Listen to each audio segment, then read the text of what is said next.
नमस्कार, एस्ट्रो तक में आप सबका बहुत बहुत स्वागत है। मैं हूं प्रवीण मिश्र। भगवान जगन्नाथ की रथ यात्रा इस साल शुरू हो रही है 7 जुलाई से। हर साल ये रथ यात्रा आषाढ़ मास के शुक्ल पक्ष की द्वितीया तिथि से शुरू होती है, तो इस साल 7 जुलाई से शुरू हो रही है।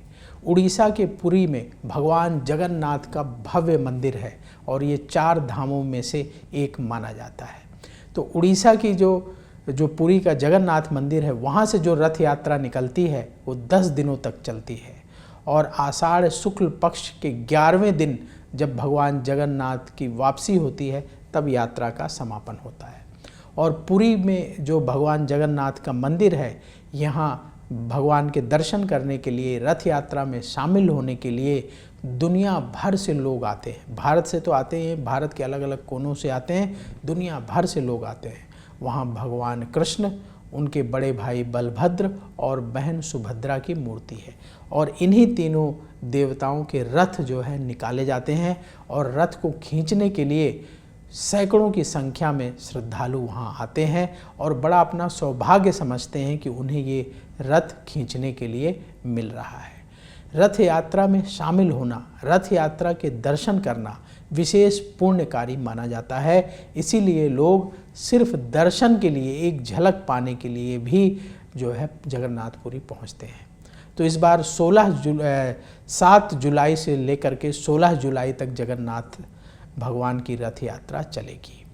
इस मौके पर भक्त भगवान से विशेष मनोकामनाओं की पूर्ति के लिए प्रार्थना करते हैं और भगवान कृष्ण, जिनका जो जगन्नाथ के रूप में विराजमान होते हैं, भगवान कृष्ण का ये स्वरूप, जगन्नाथ स्वरूप विश्व का कल्याण करता है, सभी का मंगल करता है।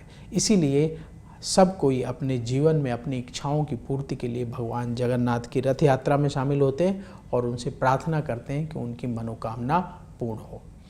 तो आप भी अवसर मिले तो जगन्नाथ रथ यात्रा के दर्शन अवश्य करिएगा। आजकल टेलीविज़न के माध्यम से दर्शन कर सकते हैं और सोशल मीडिया के माध्यम से दर्शन कर सकते हैं और आजकल भारत के अलग अलग इलाकों में भी जगन्नाथ रथ यात्रा निकाली जाती है।